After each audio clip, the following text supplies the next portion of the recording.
Shalom, damai di hati. Berjumpa lagi dengan saya, Pendeta Priska Waluko. Kembali kita ada dalam perenungan bacaan Gemim di sepanjang minggu berjalan. Kali ini mulai dari tanggal 24 sampai 30 Januari 2021. Adapun bacaan kita di sepanjang minggu berjalan terambil dalam kitab Perjanjian Lama, dalam kitab Yeskiel pasal 47 ayat 21 sampai pasal 48 ayat 14. Sebelum kita membaca dan merenungkan firman Tuhan, marilah kita berdoa. Ya Tuhan, kami sungguh bersyukur karena Engkau selalu setia dan mengasihi kami. Terlebih kami menikmati anugerah keselamatan di dalam keyakinan kepada Tuhan Yesus. Di saat ini kami rindu untuk kembali membaca dan merenungkan firman Tuhan. Kami percaya Roh Kudus akan menolong kami, sehingga kami memahami firman Tuhan terlebih melakukannya dalam ketaatan. Terpujilah Engkau Tuhan Yesus, firman kehidupan. Amin. Firman Tuhan dalam kitab Yeskiel pasal 47 ayat 21 sampai pasal 48 ayat 14. Bacaan ini dalam perikop pembagian tanah Israel. Tanah inilah kamu harus bagi-bagi di antara kamu menurut suku-suku Israel, dan kamu harus membagi-baginya menjadi milik pusaka di antara kamu dan di antara orang-orang asing yang tinggal di antara kamu, yang melahirkan anak di tengah-tengahmu, dan mereka harus kamu anggap sama seperti orang Israel asli. Bersama-sama kamu mereka harus mendapat bagian milik pusaka di tengah-tengah suku Israel. Jadi kalau di tengah-tengah sesuatu suku ada tinggal orang asing, disitulah kamu berikan milik pusakanya. Demikianlah firman Tuhan Allah. Inilah nama suku-suku itu yang paling utara dari laut terus ke Hetlon, ke jalan masuk ke Hamat, Hasar Enon, sehingga daerah kota Damsyik yang berdekatan dengan Hamat, terletak di sebelah utaranya. Dari perbatasan sebelah timur sampai perbatasan sebelah barat terdapat bagian Dan. Berbatasan dengan wilayah Dan, dari perbatasan sebelah timur sampai perbatasan sebelah barat terdapat bagian Asyer. Berbatasan dengan wilayah Asyer, dari perbatasan sebelah timur sampai perbatasan sebelah barat terdapat bagian Naftali. Berbatasan dengan wilayah Naftali, dari perbatasan sebelah timur sampai perbatasan sebelah barat terdapat bagian Manasye. Berbatasan dengan wilayah Manasye, dari perbatasan sebelah timur sampai perbatasan sebelah barat terdapat bagian Efraim. Berbatasan dengan wilayah Efraim, dari perbatasan sebelah timur sampai perbatasan sebelah barat terdapat bagian Ruben. Berbatasan dengan wilayah Ruben, dari perbatasan sebelah timur sampai perbatasan sebelah barat terdapat bagian Yehuda. Berbatasan dengan wilayah Yehuda, dari perbatasan sebelah timur sampai perbatasan sebelah barat terdapat persembahan khusus yang harus kamu khususkan, yaitu 25.000 hasta lebarnya dan panjangnya sama dengan panjang satu bagian, yaitu dari perbatasan sebelah timur sampai perbatasan sebelah barat, dan di tengah-tengahnya terdapat tempat kudus. Bagian persembahan khusus yang harus kamu khususkan bagi Tuhan, panjangnya 25.000 hasta dan lebarnya 20.000 hasta. Dan bagi orang-orang inilah persembahan khusus yang kudus itu. Bagian imam-imam ialah panjangnya di utara dan selatan 25.000 hasta, dan lebarnya di timur dan di barat 10.000 hasta. Dan di tengah-tengahnya lah terletak tempat kudus Tuhan. Inilah bagian imam-imam yang sudah dikuduskan, yaitu Bani Sadok, yang memelihara kewajibannya terhadap aku, dan yang tidak turut sesat dalam kesesatan orang Israel, seperti orang-orang Lewi. Ini adalah bagian khusus bagi mereka dari tanah yang sudah dikhususkan, suatu hal yang maha kudus berbatasan dengan bagian orang-orang Lewi. Bagian orang-orang Lewi ialah sejajar dengan wilayah imam-imam, panjangnya 25.000 hasta dan lebarnya 10.000 hasta. Jadi seluruhnya ialah panjang 25.000 hasta dan lebar 20.000 hasta. Mereka tidak boleh menjual sedikit pun dari situ atau menukarnya, dan mereka tidak boleh mewariskan yang terbaik dari negeri itu kepada orang lain, sebab itu kudus bagi Tuhan. Demikianlah firman Tuhan, saudara. Yang berbahagia tentu adalah kita yang merenungkan, memelihara, dan melakukan firman. Saudaraku, perenungan di sepanjang minggu berjalan ini diberi tema mingguan, berilah ruang kehidupan bagi yang lain. Nah, bacaan kita terambil dalam Perjanjian Lama, yakni di kitab Yehezkiel. Kitab ini dinamakan sesuai dengan nama penulisnya, yaitu Yehezkiel, yang namanya berarti Allah menguatkan. Yehezkiel adalah anak Buzi dan ia berasal dari keluarga imam. Di pasal 1 ayat 3, Yehezkiel adalah salah satu tawanan yang dibuang ke Babel dalam rombongan yang kedua. Adapun Babel di bawah pemerintahan Raja Nebukadnezar dalam peristiwa pembuangan membawa tawanan dari Israel dalam 3 rombongan. Rombongan yang pertama pada tahun 605 sebelum Masehi merupakan pemuda-pemudi Yahudi pilihan, di antaranya Daniel dan ketiga sahabatnya, Hananya, Misael, dan Asaria. Dan 8 tahun kemudian rombongan kedua pada tahun 597 sebelum Masehi, ada 10.000 tawanan yang dibawa ke Babel, di antaranya Yehezkiel, dan kemudian 11 tahun kemudian rombongan ketiga dibawa, yang merupakan puncak kejatuhan Israel pada tahun 586 sebelum Masehi. Pada tahun inilah bait suci dihancurkan dan kota Yerusalem dibinasakan, dan dibawalah semua orang Israel yang masih hidup menjadi buangan ke Babel. Di Babel, Yehezkiel bermukim bersama orang buangan yang lain, yakni di tepi sungai Kebar. Disinilah ia mendapat panggilan Tuhan menjadi seorang nabi dan pertama kali mendapat penglihatan. Di dalam kitab Yehezkiel 1 ayat 1-3 dijelaskan. Adapun saudara, tujuan penglihatan atau nubuat-nubuat Yehezkiel dalam 48 pasal di dalam kitab ini adalah yang pertama, untuk menyampaikan berita Allah mengenai hukuman atas Yehuda dan Yerusalem yang sudah murtad, dan juga bagi 7 bangsa asing di sekitar Israel. Dan yang kedua, berita pengharapan untuk menopang iman sisa umat Allah dalam pembuangan, mengenai adanya pemulihan bagi umat perjanjian dan kemuliaan akhir dari kerajaan Allah. Saudaraku, bacaan kita di saat ini terdapat dalam pasal 47 ayat 21 sampai pasal 48 ayat 14 yang merupakan bagian dari kesatuan mulai dari pasal 33 sampai pasal 48 yang secara umum berbicara tentang nubuat yang beralih dari berita hukuman yang suram kepada penghiburan dan harapan di masa depan.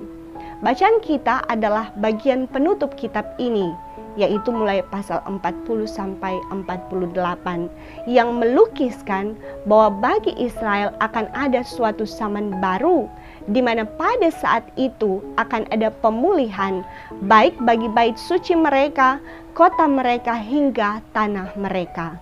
Adapun bacaan kita secara khusus berbicara tentang perintah Tuhan melalui penglihatan Yehezkiel bahwa tanah perjanjian harus dibagi-bagi, baik bagi kedua belah suku Israel yang merupakan orang Israel asli, tetapi juga bagi orang asing atau bukan orang Israel yang tinggal di antara orang Israel.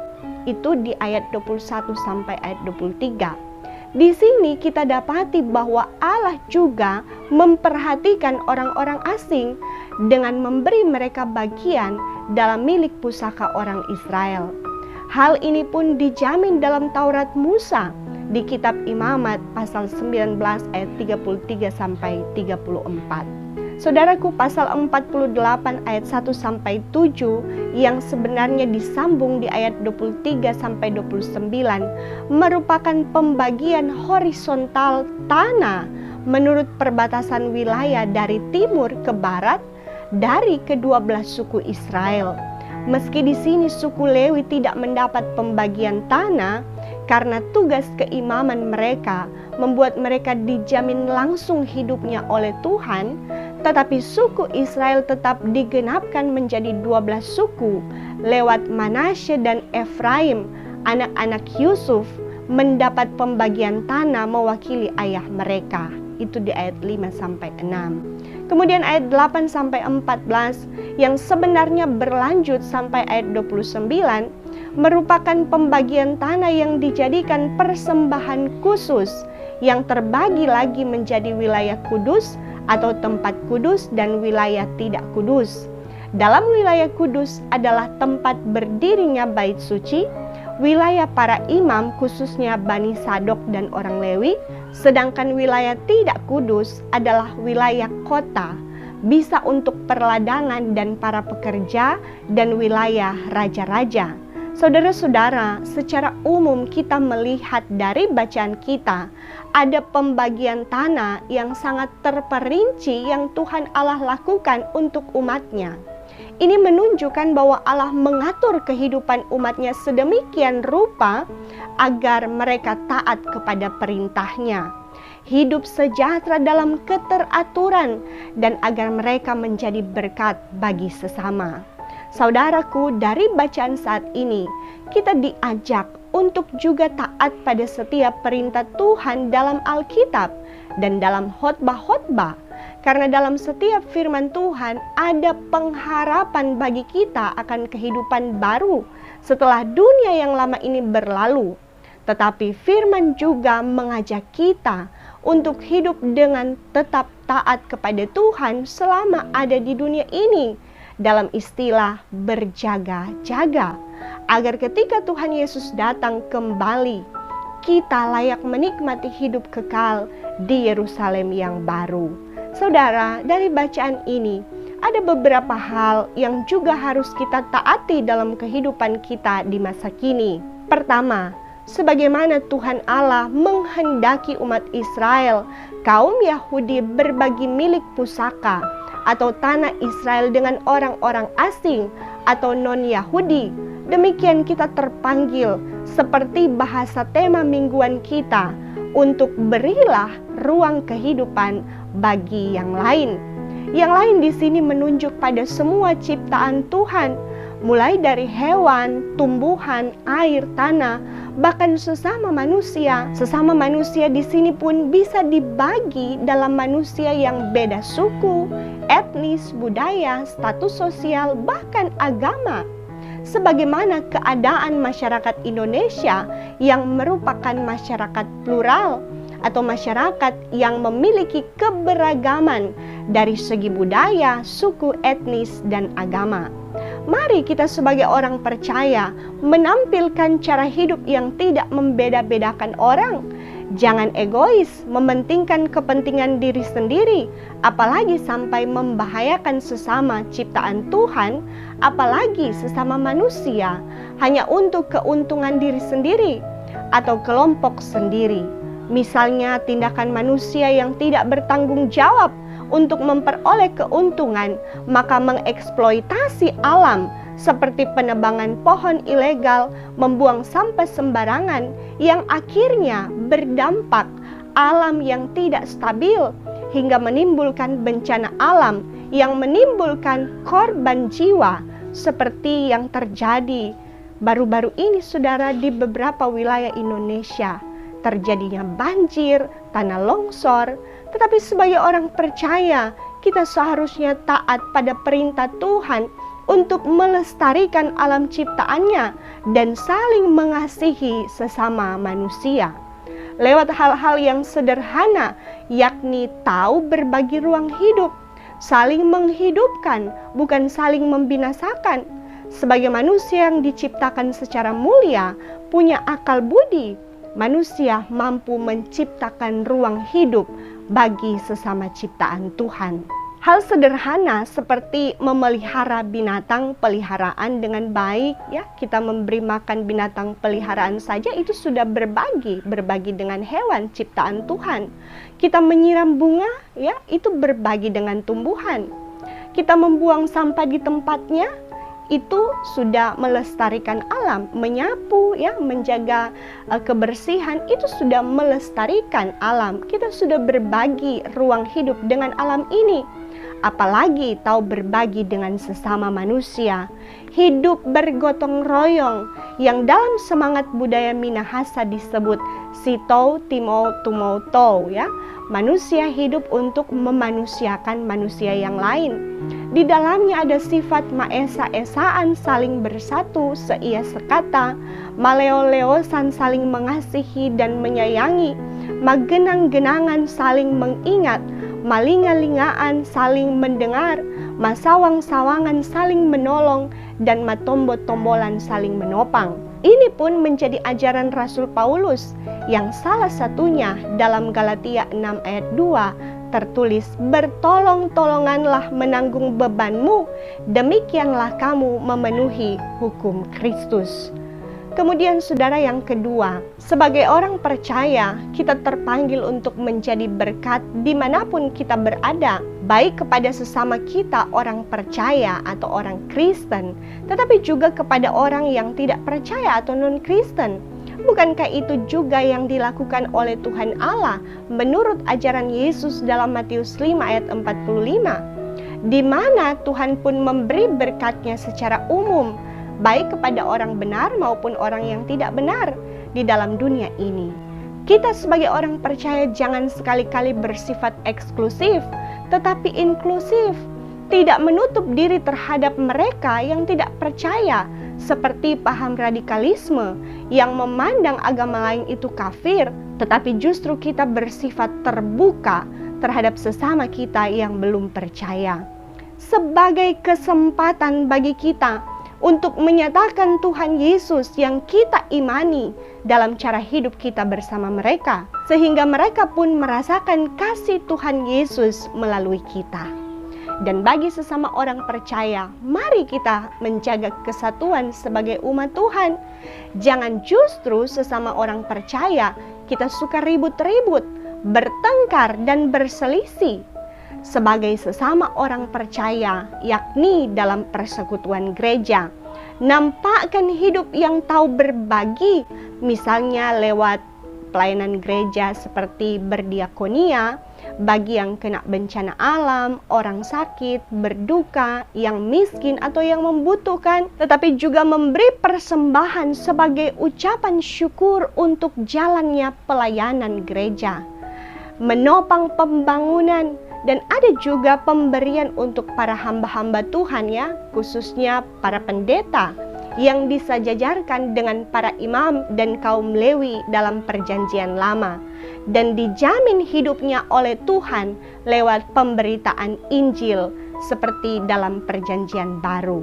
Nanti saya tampilkan dalam description box ayat-ayat penunjangnya. Dan dalam hal ini Rasul Paulus pun menasihatkan dalam 2 Korintus 9 ayat 7 bahwa memberi harus dilakukan dengan kerelaan hati, bukan dengan sedih hati atau karena paksaan, sebab Allah mengasihi orang yang memberi dengan sukacita. Yang ketiga, pembagian wilayah dalam bacaan kita yang terbagi dalam 2 bagian, ada tempat kudus dan tempat tidak kudus, mengingatkan kita bahwa di dalam dunia kita terpanggil untuk menjalankan hidup kudus sebagai orang percaya di berbagai tempat. Kita tidak lagi membeda-bedakan tempat, misalnya tempat kudus dan kita berlaku kudus atau suci seperti misalnya di tempat ibadah seperti di gereja. Lalu di tempat kerja boleh berlaku tidak kudus, apalagi yang suka pergi ke tempat seperti pub, diskotik, tempat judi, so lebih bolehnya tidak kudus berarti. Saudara ingat, Tuhan bersabda, kuduslah kamu sebab aku Tuhan Allahmu kudus. Dan Paulus pun memperingatkan bahwa pergaulan yang buruk merusak kebiasaan yang baik. Karena itu, meski pengudusan itu berlangsung seumur hidup, karena tidak ada manusia yang benar-benar kudus, tetapi ingat, kita orang percaya telah dikuduskan lewat pengorbanan Kristus di kayu salib. Maka kita hanya harus berjuang mematikan perbuatan kedagingan dan hidup menurut pimpinan Roh. Dengan demikianlah kita disebut anak-anak Allah, ahli waris kerajaan Allah. Tuhan Yesus memberkati kita untuk melakukan firman-Nya. Amin. Terimalah berkat Tuhan. Tuhan akan menjaga keluar masukmu dari sekarang dan sampai selama-lamanya. Amin. Sampai jumpa saudara, Tuhan memberkati. Jika Anda merasa diberkati, jangan lupa subscribe, share, like, and comment. Terima kasih.